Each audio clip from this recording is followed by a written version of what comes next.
In this video, we're going to be learning about factors that can negatively impact your immune system and how we can influence them to keep you from getting sick. Hello, my name is Dr. Eric St-Onge, and aside from injury and, let's face it, sheer laziness, one of the reasons why people don't exercise is because they are ill. Right now it's autumn, and I'm sure everybody has known somebody around this time that has just been sick or is feeling sick right now. And when you're feeling sick, you really don't feel like exercising, do you? And one of the reasons why people get sick is because their immune system didn't do a good enough job fighting off the infection the first go around. Now, there are many factors that influence this, and in this video we're going to go over 5. But first, what is your immune system? Briefly put, it's your body's army to fight off intruders. Your army being your white blood cells, your immune system, and intruders being certain viruses and certain bacteria. Now, for the purposes of this video, we're only talking about preventing things like the common cold and an upper respiratory infection. That's it. We're not talking about preventing anything more serious than that. So the 5 factors that we're going to be talking about today are nutrition, exercise, life stress, sleep, and environmental extremes. Now, how can these factors negatively influence your immune system? Well, nutrition, this should be a no-brainer. If you're not feeding the body what it needs, it's not going to work well. Chronically not eating enough calories and not eating enough micronutrients will definitely not only impact your immune system, but also impact loads of other things. One term for this is RED-S, or relative energy deficiency in sport. I'll link that research article below. Next on the list is exercise. During the recovery period after a long bout of exercise, an hour and a half and more, your immune system can take a bit of a dip. This little bit of a dip lasts for maybe 24 hours or so, not usually much more than that. Additionally, if you're reaching the point that you're overtraining, this can lead to lots of stress to your immune system and can lower your immunity. Number 3, life stress. Yes, this can in fact impact your immune system. Some newer research shows that individuals that go into a bout of exercise with more life stress, perceived stress, will have lower immunity functions after that exercise bout. Additionally, being in a constant state of low-level stress can negatively impact your sympathetic and parasympathetic nervous systems, and also your neuroendocrine system, which in turn will impact your immune function. Number 4, sleep. Although one missed night of sleep might not impact your immune system that much, having chronic sleep disturbances and chronic lack of sleep can absolutely raise inflammation markers in your blood and in turn lower your immune function. Additionally, when you are disrupting your normal circadian rhythm, your normal biological clock, as in, for example, people who are shift workers who are working 24-hour shifts, or people who are traveling to a new time zone, this disrupts your circadian rhythm and puts a lot of stress on your system and can lower your immune function. And number 5, environmental extremes. Being in either very hot or very cold weather can challenge your central nervous system, as well as your sympathetic nervous system. Now, these functions play a massive role in how your body produces your immunoregulatory hormones. So if those systems are busy to make sure that you're not freezing or burning up, then it's going to pay less attention to making sure that your immune system is top-notch. Now, another reason why the cold weather is often associated with people getting the common cold is because when you're outdoors, when you're breathing in this cold air, you're vasoconstricting a lot of the blood vessels in your upper respiratory system. So you're not getting as much blood flow to that area. As such, you're not getting enough of your white blood cells, your immune system, to be able to get to that spot. Not only that, the rhinovirus, the common cold virus, replicates a lot quicker and a lot more efficiently in cold weather. So not only is your body not able to traffic, not able to get to the spot where it needs to be, the cold weather is actually making it so that the virus replicates a lot quicker, which is the reason why some people tend to get sick in cold weather. Now, before we move on to this next part, if you're liking this video so far, please hit that like button and please subscribe to my channel. Now, how can we modify these 5 factors to make sure that our immune system is functioning optimally? So here are some simple tips. Nutrition. Want to avoid crash dieting? Consider supplementing with vitamin D in the months where you're not getting enough direct sunlight to your skin. Eat a well-balanced diet and make sure that you're replenishing what you expend, especially on those days where you exercise a lot. Number 2, for exercise, make sure that you are gradually incrementing load. No more than 10% a week. It's better to have more frequent, shorter duration exercise sessions than fewer, very long, intense exercise sessions. Also, make sure that you schedule a deload week every few weeks. 3, Life stress. Monitor your mood and anxiety levels and implement stress management techniques when necessary, such as meditation. 4. Sleep.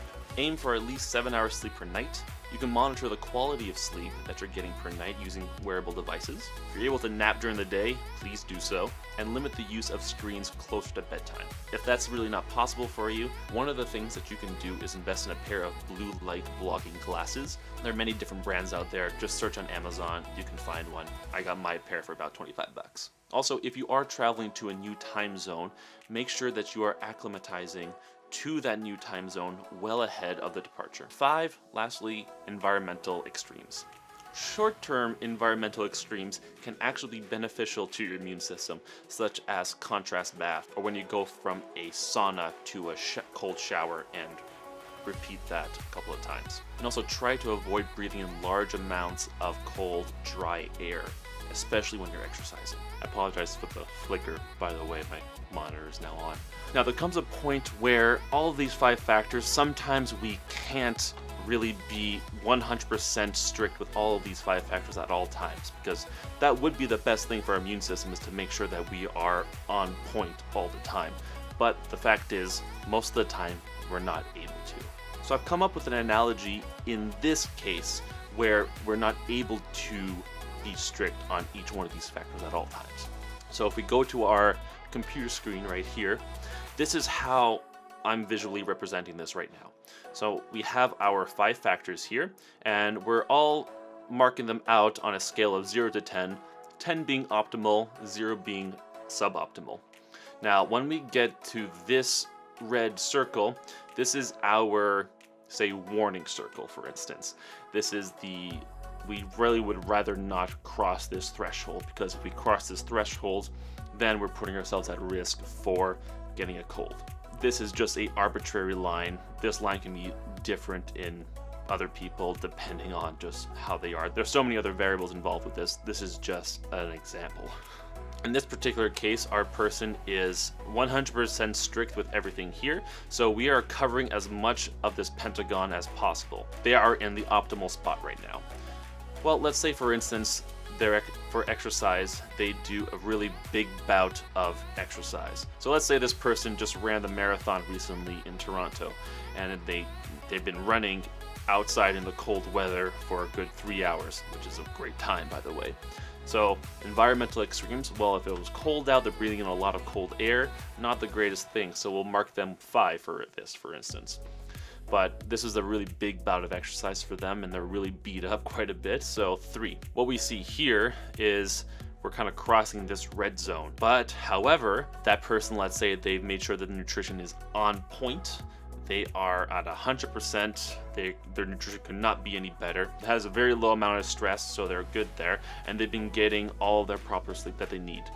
Well, in this case, they've overcompensated these other 3 factors so that they are able to sacrifice the optimal amount from these other factors, because the idea is that we want to have as much green on this graph as possible, and to make sure that we're not going all into the red danger zone. Do another example. This past weekend was a big climbing competition in China, and a lot of people from Canada traveled very far to China to compete. It goes without saying that we're going to a different time zone. With a different time zone, that impacts your circadian rhythm, impacts your sleep, especially if they didn't acclimatize well in advance. So for instance, if they did not acclimatize well in advance, we'll give sleep a mark of 2. Now let's say this person is also a student and they just wrote a midterm right before getting onto the plane, and they're kind of freaking out. Oh my god, did I pass this midterm? Oh my god, what's going to go on? My marks are going to suffer now, but I have to really concentrate on this competition because that's really important. You know, they're a little bit more stressful than normal. We'll give that, again, another 2, for instance. This is the last World Cup of the climbing season, so a lot of people are pretty tired when it comes to this. Not only is the last World Cup of the international season, but the local season actually just started, so they might be in a state where they're getting a little bit overtrained. Let's say they did a good taper going into this, so we'll give them a mark of 8.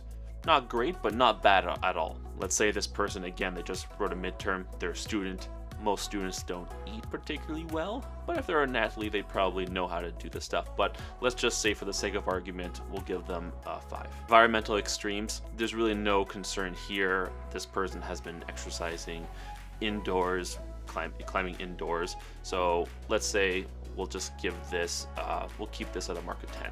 Now we're looking at this graph. There's quite a lack of green in this particular case.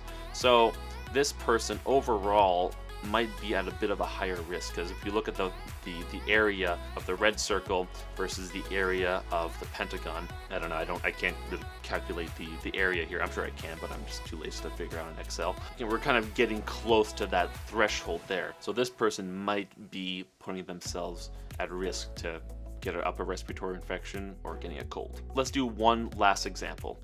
Let's say we have a shift worker. So either a firefighter, a paramedic, like an ER doc.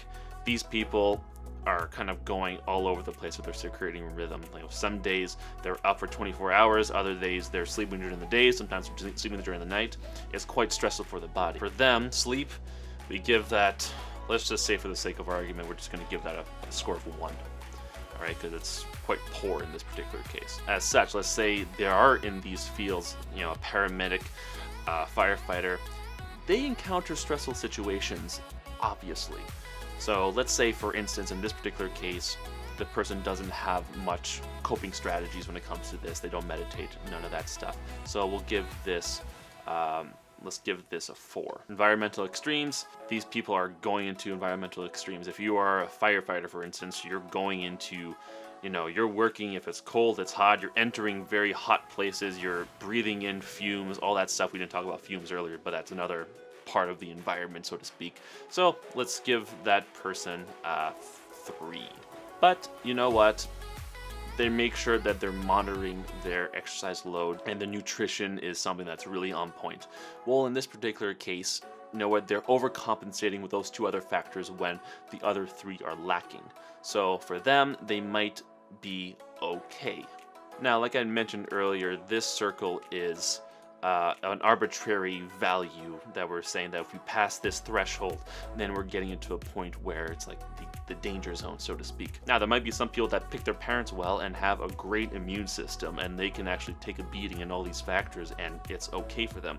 Well, for them, they have a very large buffer, for instance, so they can actually, you know, take quite a beating in life stress, for instance, but they're still below that threshold where it can be a problem. In that particular case, that person can do quite well. You can also have the complete opposite as well, where somebody is just, this person can just be overly sensitive, and any factor that's below their optimal level, that puts that person at risk for becoming ill. And these people must be very diligent with these factors. And, you know, likewise too, some people might be better in certain factors than others as well. So it really depends on the person and what they tolerate and all of their experiences together. Now, with all that being said, we should all strive to be optimal in all of these factors at all times. But if we're unable to, and one of these factors suffers a little bit, really try to be diligent to overcompensate with some of the other ones. So that's it with me. It's a bit of a longer video, but hopefully you kind of like this format. If you did enjoy it, please give me a like, please subscribe to my channel, and we'll see you in the next video.